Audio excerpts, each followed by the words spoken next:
Hello, this is a recording of a live session from Spark 2021. We hope you enjoy it.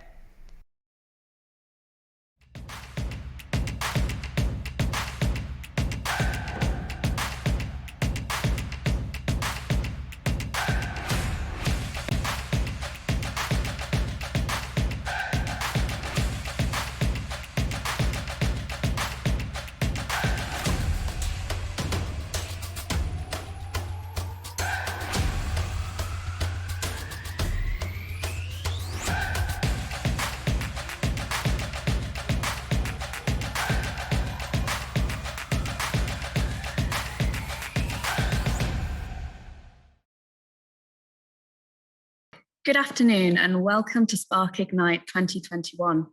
We're here to talk about Silicon Spa and its future.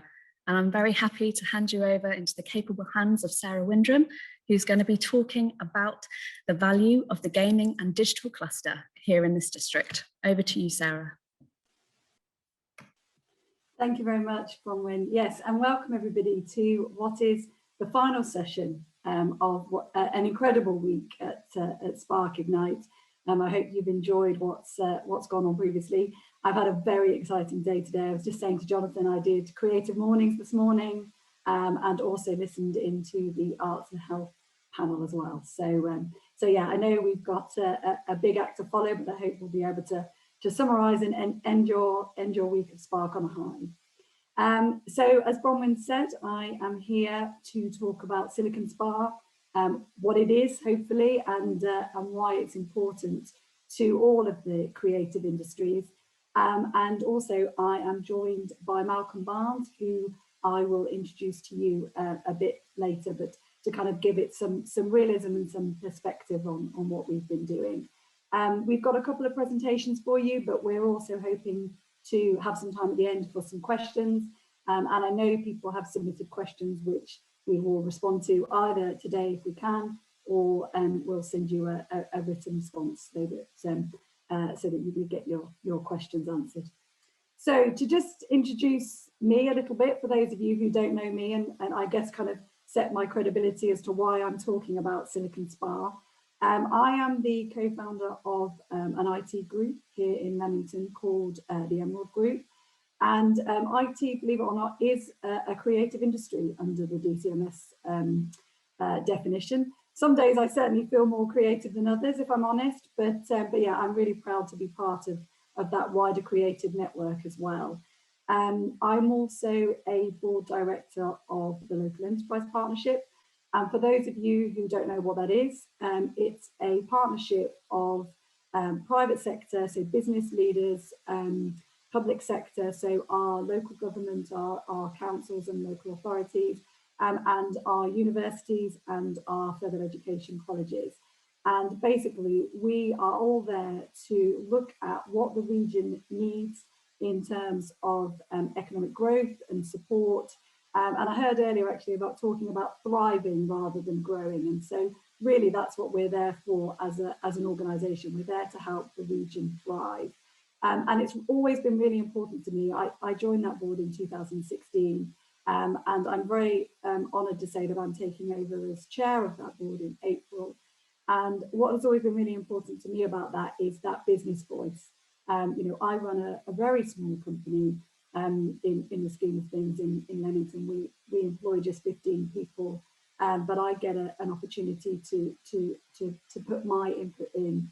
And also we've been working very closely with Sarah Brewster, who I know you heard earlier this week, on freelancers as well, and just making sure that every single business voice is heard and business group is represented at that table. So, so the Local Enterprise Partnership is something I'm very passionate about. And as part of that organisation, 3 years ago, I started the Digital Creative Business Group at the LEP, and that started really so that we could, again, kind of feedback and have an industry sounding board for digital and creative industries. And I'll come on to kind of why we did that in a minute. And I also sit on the West Midlands Innovation Board. And the reason I mention that is because a lot of what we talk about in terms of innovation is about creative thinking, and it's about how we work with the creative industry ecosystem to sort of bring that kind of wider innovation adoption across our region. So that's me. So hopefully that's given you a kind of snapshot into the areas that I work in and what I've been doing. So I wanted to, I guess, set the scene for Silicon Spa and kind of how it came about and why it was why it was something we wanted to focus on. So GVA is, you can see on the slide here, GVA is a measure that government like. Basically, it's productivity. It's a productivity measurement. It's kind of profit per head measurement, if you like, for sectors and regions. And there's lots of different ways of measuring success and economic performance, but GVA is the one that government seems to like at the moment, anyway. So it's the one that we've been using.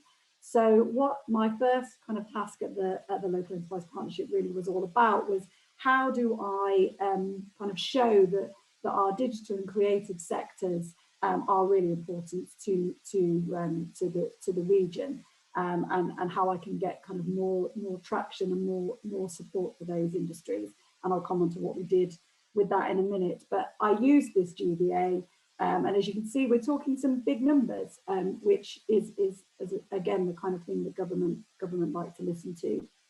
And also in terms of the crossovers, which is some of the areas that we're looking to work in more in the future, and Malcolm will come on to that. We've got real crossovers with digital and creative in terms of things like software development, and obviously in terms of things like games development as well. And I put those figures there because, again, they're significant enough numbers for us to get the interest of government. So that was where we started, and we started our Digital Creative Business Group, as I said, 3 years ago. And just looking at this picture, this isn't the whole of the group. This was one of our first meetings that we had a bit of a kind of press release about. And this was actually at the Tank, which is the TV studio in Coventry, which many people don't know is there, but it's a full industry standard TV studio. It's an amazing asset. And just looking at the membership of this group will kind of give you an idea of how wide we've gone with digital creative. So we've got the head of computer science at Coventry University in that picture. We've got representatives from Warwickshire County Council and Coventry City Council. We've got people from IT, from design, from immersive experiences, and from performing arts. So just in that, in that small group, we've got all those kind of different industries represented, and the wider group goes further than that as well. So that's the whole idea around the Digital Creative Business Group, is really to kind of think about digital creative in terms of a way of thinking, a creative way of thinking, and application of digital and technology as a tool. And coming back to what we talked about, Creative Mornings this morning, that idea of solving problems and solving challenges by using creative thinking and by using technology. So that was kind of how the group came together and what we're there to do. But we had to start somewhere, and people like focus on these the boards that I've sat on. They like to kind of have something to focus on, or something to kind of kickstart things with. So we started with Silicon Spa. And I can't lay any claim to the branding. Silicon Spa was something that had been worked on by the Games Cluster themselves, and by working with Warwickshire County Council and Warwick District Council for a number of years. And it was I think a sort of PR exercise in the beginning, a kind of showcase exercise of explaining and understanding the Games Cluster that we had in Leamington, which had been built from the 80s, obviously with Codemasters. And if you haven't seen it, Bill Bale, who is from Ubisoft in Leamington, did an amazing presentation at Interactive Futures on the evolution of the Games Cluster, and kind of took you from Codemasters to present day, and with all the kind of spin-offs that have happened as a result of that. So I highly recommend going back to have a look at that. It's on the Interactive Futures YouTube channel if you haven't seen it. But yes, so I kind of came to this with Silicon Spar already as an established brand that government was interested in. I think Ed Vaizey was digital minister at the time, and then we had Margot James. So you know, we had the interest of government looking at Leamington and looking at the work that we did there in terms of games development. So we had something to kind of hang our hat on and somewhere to start. So that was why we commissioned that strategy on the previous slide, and the blueprint for growth for the games industry. That was commissioned in 2016 as kind of my first job as a LEP board director. But it was always intended to be a gateway, and a gateway to the wider creative industries, because I felt that, yes, we had kind of PR interest and government interest and numbers in the game sector, but what we also had was this kind of unique knitting of so many different skills coming together in order to make a game. You know, art, psychology, commercial expertise, animation, as well as programming, data. All of these skills needed to come together to make a game. And so I felt that actually using games and using a strategy that strengthened that sector was going to be good for the wider creative industries as a whole. That was why I commissioned that strategy, and you know, I stand really firmly behind that. And as I say, Malcolm will come on to talk about the future and talk about what we're going to do, you know, what we're hoping to do with that now. But just things I've listed on the slide, the recommendations that came out of that report are things that I go back to today. As I said, it was published in 2016. Digital creative infrastructure. So that's not just hard infrastructure, that's soft infrastructure as well. So thinking about digital as in connectivity, but also thinking about spaces, creative spaces, and thinking about connectors and people and networks, like the Creative Compact that's been set up at Warwick District Council, like Warwick University's Digital Creative Communities. And you know, those programs, those soft infrastructure is just as important as the hard infrastructure. Future skills as well. One of the things I am most proud of over the last 3 years is having Digital Schoolhouse in Warwickshire. For those of you who don't know, Digital Schoolhouse is a way of teaching computational thinking through creativity, through music, through dance, through art, through Play-Doh modelling, and it's aimed at primary school children. And Warwickshire was the first region outside of London to have the Digital Schoolhouse programme. And so I'm hugely proud of that. And again, the skills that are learned will be of benefit to the wider creative industries as well as the games sector.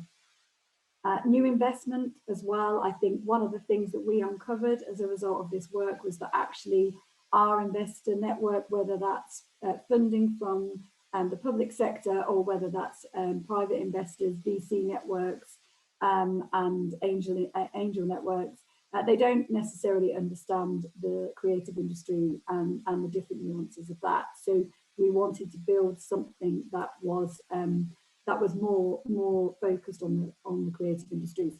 And again, we'll come back to we've started some of this work, and also industry-led business support. And Malcolm is a graduate of the West Midlands Creative Scale Up, which is one of the programs that we helped to shape. And that idea that actually business support needs to, again, be fit for creative industries.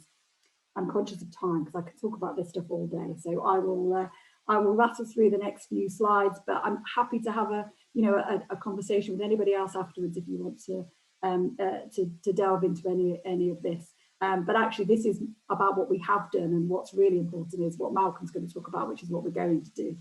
But yeah, just some examples of what we have done in terms of programs that we've funded directly through the Digital Creative Business Group, or things that we've partnered on there as well, things around spaces, around skills, and around programs of work. Our COVID response as well, again, could talk about this on its own, but just so that you're aware, what we've been highlighting is the freelancer gap. and the fact that the people who make decisions in government and both government, central government and local government at the West Midlands level don't understand the freelance community enough, and we've really been fighting for that and showcasing how important it is for our ecosystem. Also things like re-engaging with creative spaces and using digital to do that, and this is an example of how we are kind of adopting to a new digital world, but also how can we work these things alongside each other as well. And it was really interesting listening to the Arts and Health panel, because they were very much talking about a blended approach now. They've had to shift everything to digital during COVID, and when we come back out of this pandemic, what they want to do is look at how they blend that, and that's obviously one of the areas of focus for our group as well. And also we launched a tech challenge for the high street around how technology can benefit and how technology can support us coming back safely to our high streets. And again, I could talk about that all day, but I hope to have some more to say about that when the projects that we've funded, we've managed to secure £90,000 worth of funding for those projects. So when they start to show some return, hopefully we'll be able to feed that back through the Creative Compact Group as well. But this is the really important bit. I've given you a whistle-stop tour of what we've done over the last 3 years, but this is really where it gets exciting, because all good things don't come to an end. In my opinion, I think all good things change, and I hope you like the little caption there, that life is like underwear, change is good, and I firmly believe that. And there is going to be change at the Digital Creative Business Group in driving these projects and this work forward. Malcolm has very kindly stepped up to take over as chair of that Digital Creative Business Group. It's been announced here first. He's taking over as chair in April, when I take over to chair the main Local Enterprise Partnership Board, because we felt as a group that we needed someone to continue to champion what digital and creative is all about.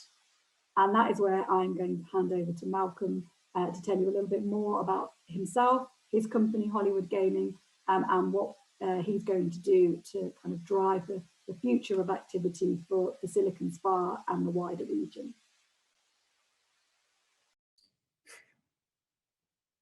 Thank you, Sarah. Big shoes to fill with Sarah. It's been a live wire and a real driver for change for the digital and creative sector.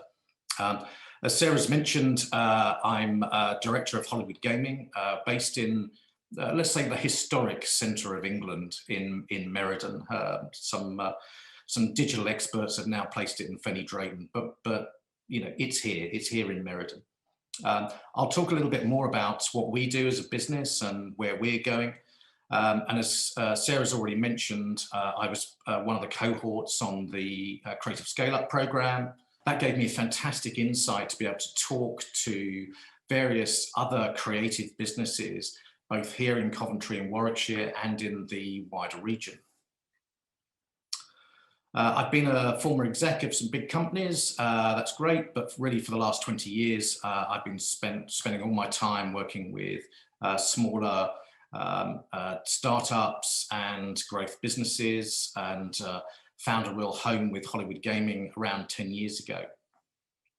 I guess my passion is really around not technology, but how it can be used for better good, how we can use technology to improve our lives, improve processes, those types of things. And I'll give you a few examples of those as we go through the slides. I was talking to somebody the other day who works in the motor trade, and it was really interesting talking to him, because he was talking about the infrastructure that exists, both in terms of the associations, the social events, even the sporting events that the industry attends, or industry members attend. And of course, the motor trade looks vastly different to how it did 30, 40 years ago. But that infrastructure still exists. And at the time I thought, wow, that's, I felt quite envious that we didn't seem to have that, because the creative industry is so diverse in terms of the different areas that it covers. But it's definitely coming together. There's been enormous change over the last couple of years. And Sarah's talked about the games cluster in Leamington Spa. There's clearly a film and TV hub in Birmingham. I didn't know the studio was there in Coventry, so that's something I've just learned. But the LEPs have done an amazing job, these local enterprise partnerships, in embracing the creative sector from way up in the north of the fullest region in the Black Country through Birmingham, and particularly here in Coventry and Warwickshire, and through the work of the West Midlands Combined Authority, and things that are now new things that are coming out like Create Central over the last year. And there's a fantastic opportunity here to start joining up all of the dots, again, that Sarah mentioned. So we have all these fantastic hubs, centres for innovation and investment, and now it's about joining up all the spokes so that all the businesses feel completely interconnected in the region. And the spin-off benefits with universities. At a personal level, we work with Coventry University and also with the University of Warwick.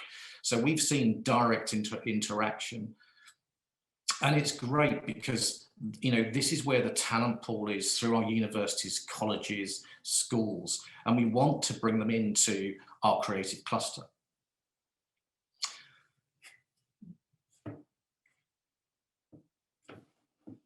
One thing we are in the creative sector is extremely adaptive. This is one of my fellow cohorts. She actually is in the Black Country, and her story is an amazing one. If you get a bit of time, have a look at Box of Fun. I think it's boxoffun.co.uk. Her personal story is amazing. So Layla is an artist, and she's works in sort of pottery and creative ceramics, doing really amazing stuff on geometric design. And ordinarily, individuals, groups of people, learning groups would go to her studio, and experience what it's like to throw clay. Well, clearly they can't do that. So she very quickly changed her business model. So she put in an online ordering system. She created virtual learning and built a well-being box of fun, something that gets delivered to your home that you can actually open, interact with, and reach out to a studio. A fantastic sort of digital and physical environments. It's just, I love the creativity, and it's almost like our region and creatives have kind of gone, yeah, well, pandemic, bit of a niggle, but we'll just work around it. It's really inspiring. So what of our story? Well, unlike Sarah, we've never really considered ourselves in the creative sector. And I think that's probably because businesses that we deal with always regarded us being that tech company that does some weird black art stuff. And therefore we didn't really feel connected to the creative industry. And that's massively changed over the last couple of years. And of all the 10 years that I've worked in this particular region, I've never felt more connected to it than I have at the moment. It's such an exciting time. So what do? Well, we provide effects solutions to the amusement industry. And kind of what does that mean? Well, that image is a game called Mission Impossible. And on one side, you've got brand IP, that's Paramount. And on the other side, you have a distributor. In this case, it's Sega Amusements, who distribute this game globally. We do all of the effects that make it immersive. So be that whether it's audio or lighting prompts, force feedback controllers, the bass shaker under your feet, camera feeds, billboards. We provide all of those effects. So why the hamster wheel? Well, it's a little bit because when you're very busy and there's a lot of business coming in, it's very, very easy just to look ahead and how do I schedule resources for the next game that's coming up? And you never get the chance to look left and right. And this has been a real conscious effort for us as a business, is to try and stop doing that and actually look at what are the wider opportunities around the effects that we've created. So I've already mentioned audio as a prompt. What are the opportunities for spatial audio? Well, there are lots. I mean, we're looking at spatial audio in terms of elite sport. We're looking at spatial audio for cultural and heritage. There are many, many different areas for which this is a specialism, and spatial audio in general, is ridiculously underutilized in the digital environment. We use lighting. We have lighting techniques. So how can we use lighting to generate heat? I mean, it's relatively simple. And how can that be applied into different sectors? We have our own motion seat that we designed ourselves. What are the applications for that outside of walking games? How can that be used in immersive cinema, in interactive esports arenas? All of these things are very appropriate. And how do we take motion to its wider level and apply that to motion floors, for example? Billboards, so we take information, display that for leaderboards, things like that. Again, how can we use these the same sort of technology for fan engagement, both in stadia and for people who are not able to visit? How can that fan engagement be used again for esports? So it's really adapting our business model, taking the senses that we're working with, expanding those, and looking at new ones. And there's a lot more coming along. For us, storytelling is so important, and it's perhaps a problem with tech, but actually everything we do is driven by what's the story you're trying to tell to your consumer. And I don't care whether that's somebody coming into your stadium to watch your sport, or whether you're in a VR experience. What's the story? And the reason I show this particular image, this is Rich's The Plank, which, if you've never done it in VR, it's kind of cool as a one-hit wonder, and the game has done very, very well. But the premise is unbelievably simple. You're on a plank, you're 80 stories up, and your brain's going, yeah, this isn't real. Wait a minute, this is absolutely terrifying. And it's kind of which of those senses are going to work. And of course, it's trying to get you to step off the plank and put yourself in that really difficult position, because of course you're not going to die either in virtual or real life. But once you've done it once, then what? Well, the only kind of next bit is to show your friends and family in VR so they can be terrified and you can laugh at them. To me, this isn't great use of VR technology, and we've got fantastic advancements in things like the Oculus Quest to be non-tethered. Why aren't we telling better stories? The second pet thing for me is it's not all about the visuals.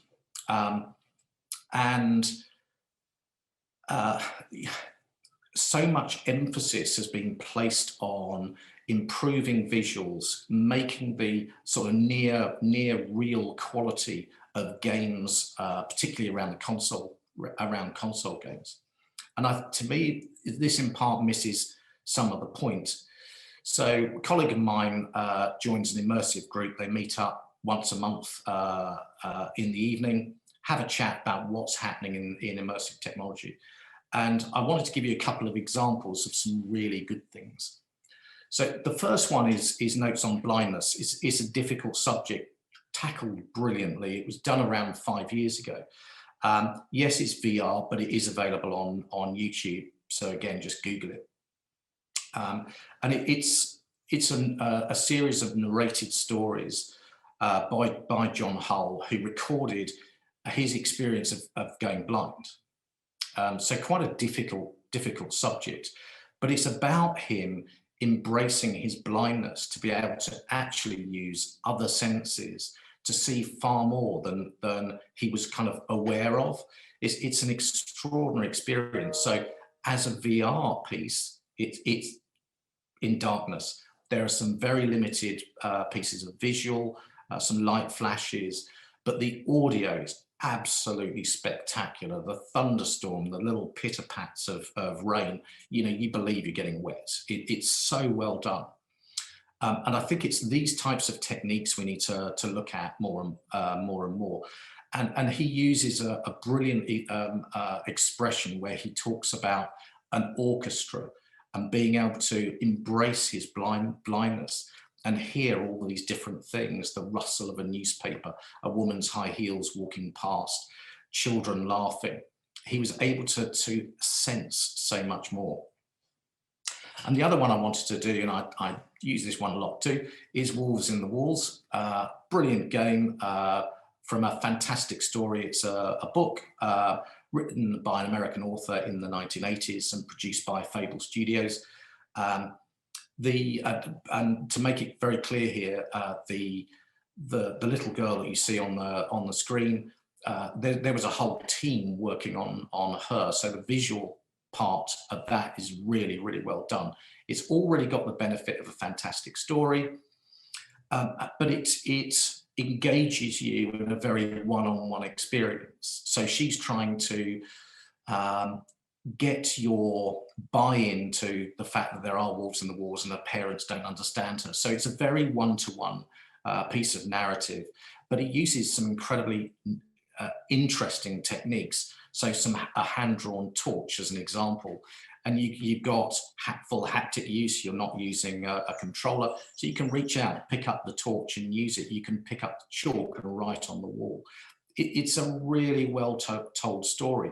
Again, it uses audio in a very clever way. This isn't some sort of mystery to solve. It's a story, so it needs to push you in a direction that that you can understand and work with. And of course, there are so many applications in other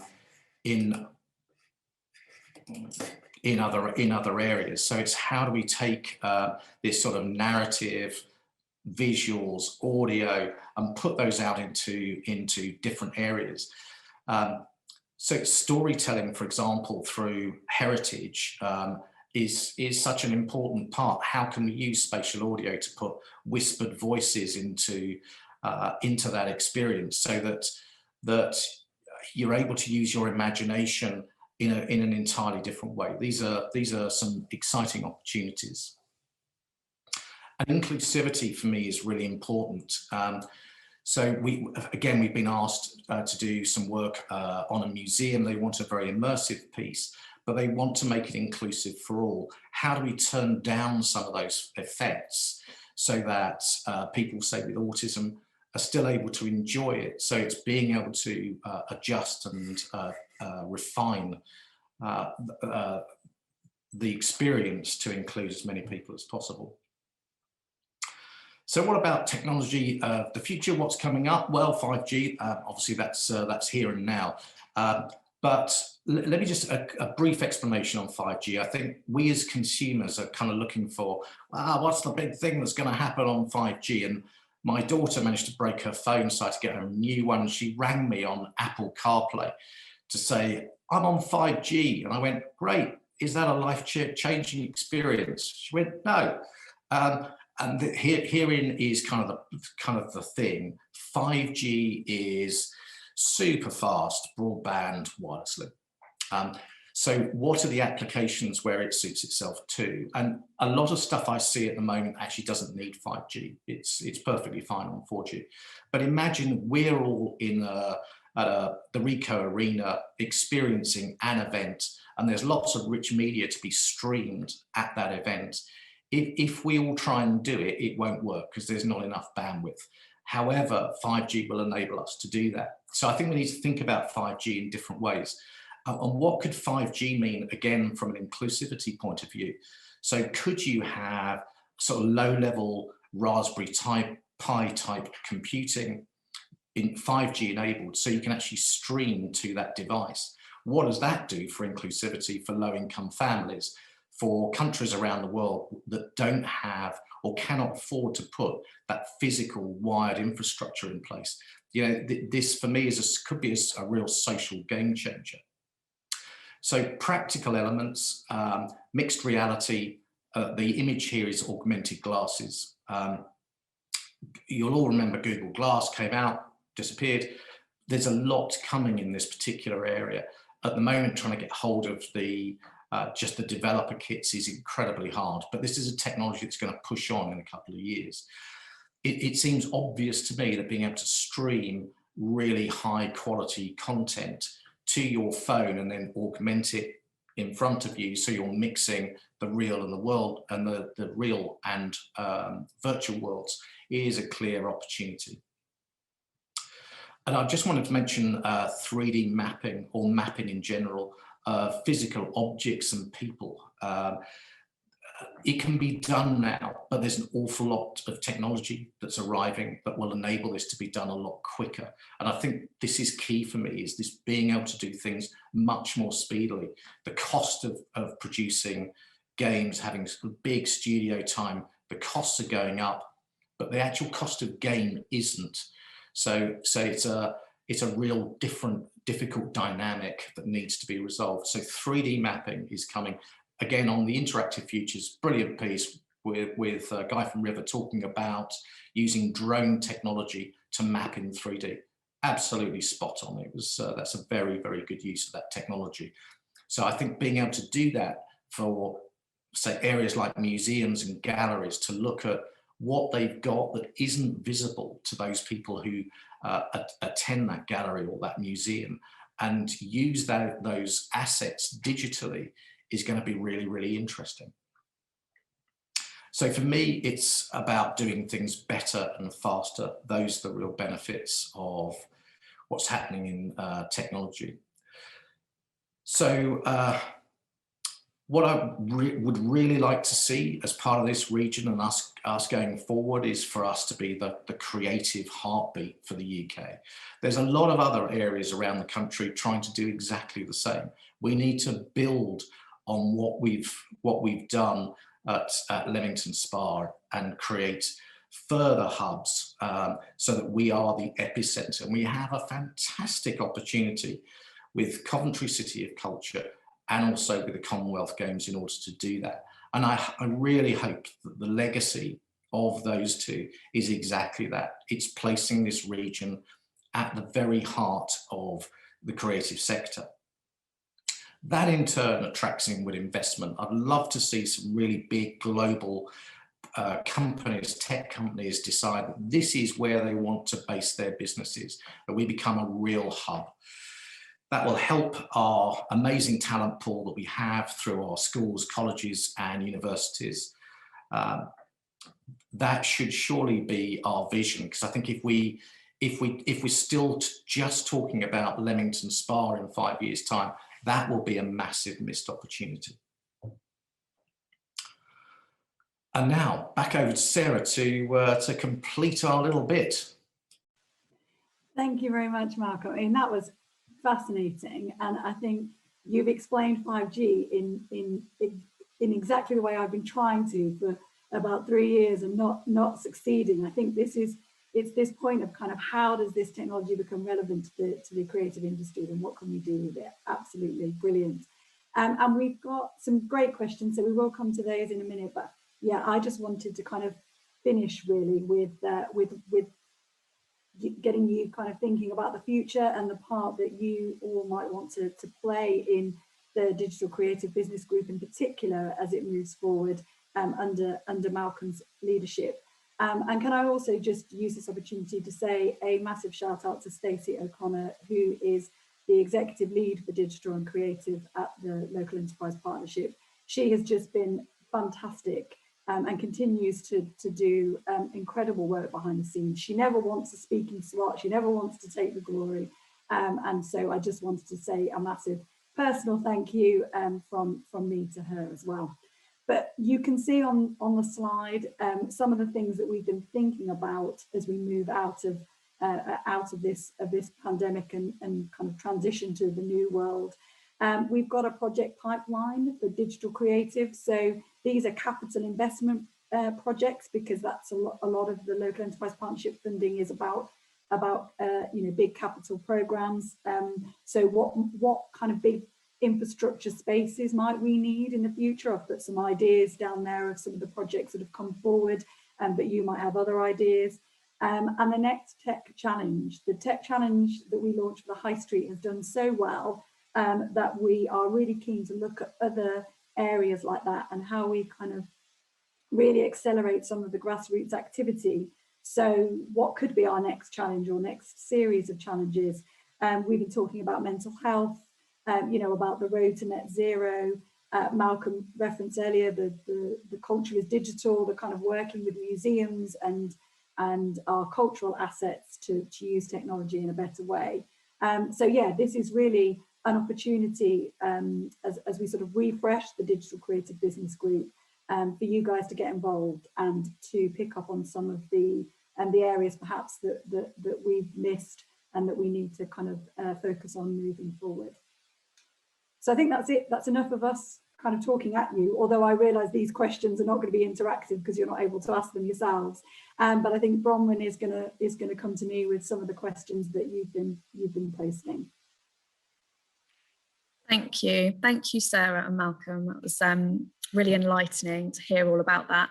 And just a note on 5G, following on from what Malcolm said, Coventry Uni actually did a session for Spark this week on Wednesday, all about the business benefits of 5G and greater connectivity coming to the district. So if anyone wants to watch that back, it'll be available on YouTube next week, or they can look at it in the Hoover app now. And also River, that you mentioned, Malcolm, they have run 2 sessions for us this week that are also available to watch in Hoover now as well. So I strongly suggest that people go and have a look at the applications that they're using at the moment. It's amazing. So yeah, on to questions. We've had very busy Q&A going on Hoover. And I think if I just start, let's start at the top. Good place to start. Okay, so a lot of people watching this are obviously not in the digital industry. They're more traditional art forms and creatives, and they're kind of wondering about the crossover or how they can use these opportunities, these digital opportunities, to further themselves as well. And so we've got first question: how can talent spotted in the art community best be channeled towards the gaming industry? Do you want me to start, Malcolm, and then you can kind of chip in if you want to? I mean, I think this is part of the work that we want to do now. It sort of started with Spark last year. We had a session there talking about how game studios can work with the wider creative industries, and you know, as a result of the pandemic, we kind of narrowed our focus very much as a group, but now is the time to widen that out. So Interactive Futures last week did showcase some opportunities, particularly, I mean, well, in art, in music, as I said before, in a lot of these creative industries, there's real opportunity to work with the games industry and also the kind of wider digital industries as well. So games specifically, there are some resources that Interactive Futures highlighted. There's Intergames, the Interactive Futures site itself also has jobs listed in art, in VFX, in those kinds of areas as well. And there's also a resource called ArtStation. So I think a lot of it is about us connecting some of these dots together and sharing these resources. So I will put those in the chat in the Hoover app. But yeah, absolutely. I think now is just a great opportunity for us all really to kind of come together and see how we can collaborate more. Brilliant, thank you. And then further along from that, I guess, what routes are available to someone wanting to work in the gaming industry with regards to like courses available, qualifications and portfolios of work that they need? What would you suggest? So again, I would go back to the Interactive Futures YouTube channel. There was lots on this. But one of the things I'm particularly proud of is that this is actually where we started in terms of talent access to the games industry. 3 years ago, and we've developed some great programs in Coventry and Warwickshire. There is a level 3 now, a next gen skills level 3 qualification at Warwickshire College, which is specifically on games, animation and VFX. You've got the Institute of Coding, which is a higher education and CPD program at Coventry University. Again, with multiple different avenues for working in games and the wider digital sector, depending on what your kind of area of preference or passion or expertise is. So yeah, there are lots of multiple pathways, and I will put those onto Hoover as well. If you want to kind of get into a kind of formal learning routine. In terms of portfolio, and I think actually one of the things, Stacey, because she is the amazing behind the scenes person that she is, has written me some points to kind of cover some of your questions that were posted before the panel. And one of the things that she suggested is using the Creative Compact to perhaps run some events with the game studios so that they can tell you a bit more about some of the opportunities that they've got and some of the things that they would be looking for. But the specific kind of advice that they've always shared with us, and I've done a lot of work mostly with secondary schools actually, and kind of accessing the industry, because every 16-year-old wants to work in games in Leamington, which is great. But yeah, they sort of said about a variety of portfolio work, and so I think the kind of key there is sort of understanding that when you're talking about commercial creative work, you're talking about creating something that has kind of context and criteria around it. So if you can show your creativity in a variety of different contexts, that's something that the industry itself is particularly looking for. But yeah, I will share the links in terms of formal learning programs, because I'm really proud of what we've developed here, and a lot of that stuff is unique to Coventry and Warwickshire. Amazing, that sounds so useful, thank you. And then just as a side step to sort of like actual skills, if we think more about soft skills and transferable skills, what would you say are transferable skills that, say, more traditional artists would have that would be really useful in the gaming industry? Malcolm, do you? I'm conscious I'm talking a lot. Do you want to take that? I mean, as someone who is working in that industry, do you want to take that question? Yeah, I think there's an appreciation from us as a business that we're not going to get somebody with completely rounded skills that gives us everything we need. And I was going to follow on actually from some of the very good points that Sarah made.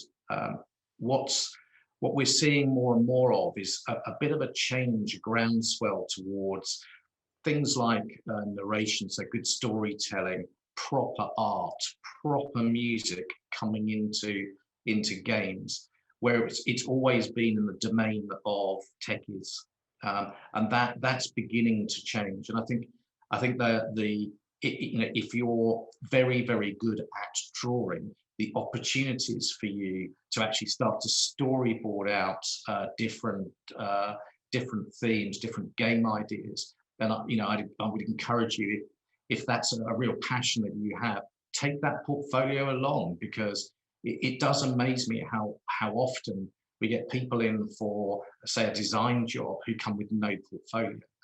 That seems a bit odd to me. So I think there is a convergence across these various different sort of art areas, which actually will make it easier for people to transfer their skills. It's relatively easy if you've got a keen eye for detail. We can teach those technical skills because actually they're getting that much easier. So we can teach those. We'd actually probably rather have that rather than somebody who's got a degree in C++, because that's not relevant to what we do. Hope that answers the question. Yeah, it definitely does. And I would also, just to link into that, recommend that people catch up on our Petra Kucha session that we had yesterday. One of the people presenting was a games artistic director of a gaming company, and he worked on the Forza Horizon games, and the artwork in that game is absolutely astonishing. So yeah, well worth a watch of that chap. I think he was called Ben. So next question, kind of moving on to the concept of Silicon Spa, and how in this landscape of remote working, how does the concept of Silicon Spa develop really? And how crucial is it to have a significant geographical cluster when it comes to securing funding and getting, you know, our name out there? Is it still really important to have a centre, even if not everyone is working here? Yeah, I mean, it is the answer to that. It is still really important to have a centre. I loved what Malcolm was saying about being the UK's creative heartbeat, because, you know, we do need to differentiate ourselves when we're talking to government, because every LEP geography says they're a digital creative hub, you know, all 37 of us. So it's like, well, what makes Coventry and Warwickshire, Silicon Spa and the wider area, what makes us different? And it's, you know, the remote working has been really interesting, because we've been talking to some of the game studios. Some of them are, you know, ending leases, and they're taking spaces in places like 1 Mill Street, and having just, you know, a team sort of building a routine area that they don't need every single employee to come to every day, but what they want is sort of a creative space where their teams can come to, so they're not home working all the time. So they've sort of got a bit of a rota of that's the idea anyway, when we come out of lockdown, a bit of a rota of remote working and team working when they need to come together, and when coming together is valuable. But we've got other studios who are working from home at the moment, but looking for more space. They absolutely want to come back and bring all of their employees back together, and they want to be in the heart of Leamington, because of, you know, the great town centre that we've got and the community that's there. So I do think place is really important, whether we all, you know, continue to work from home or not. And coming back to the kind of infrastructure piece and 5G, you know, a lot of this stuff is going to be about play for the next few years, because we don't have the next big 5G application.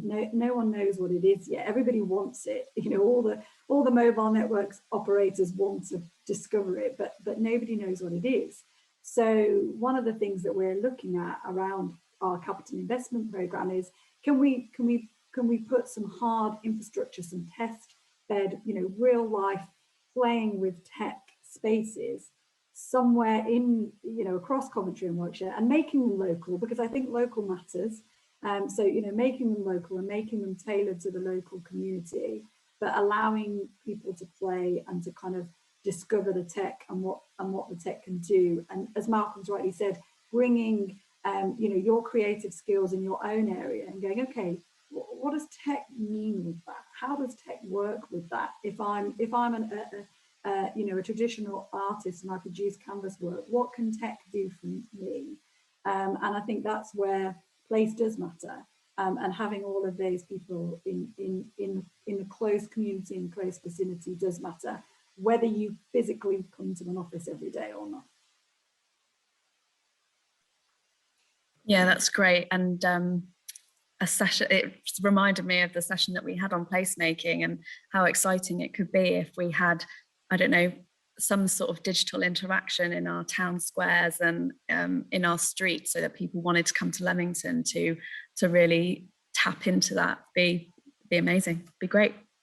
Thank you very much. And then I think one further question on a completely different note.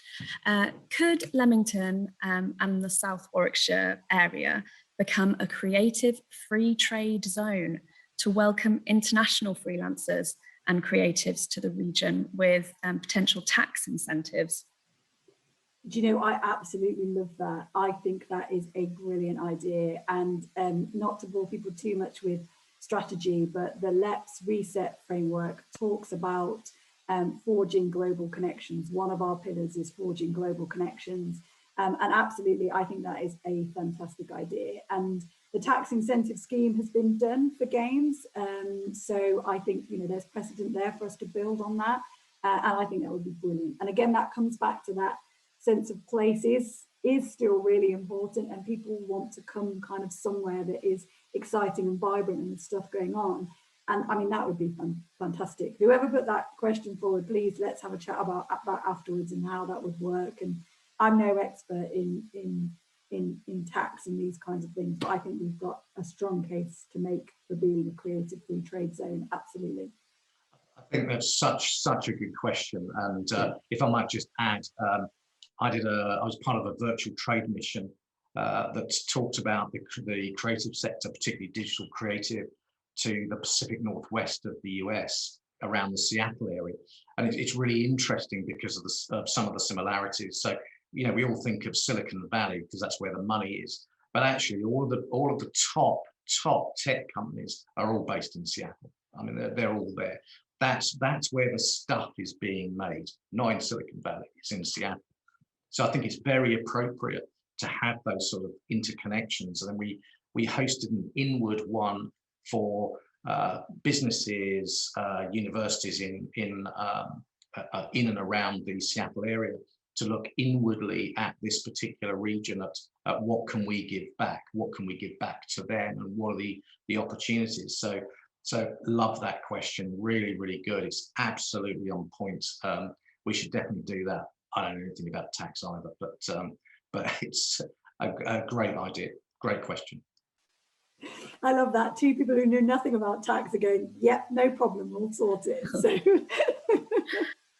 but it is a fantastic idea, fantastic. Okay, so I think that's all of the questions. Thank you so much for being so up for this and responding so brilliantly and with depth. So that is great. That concludes our session.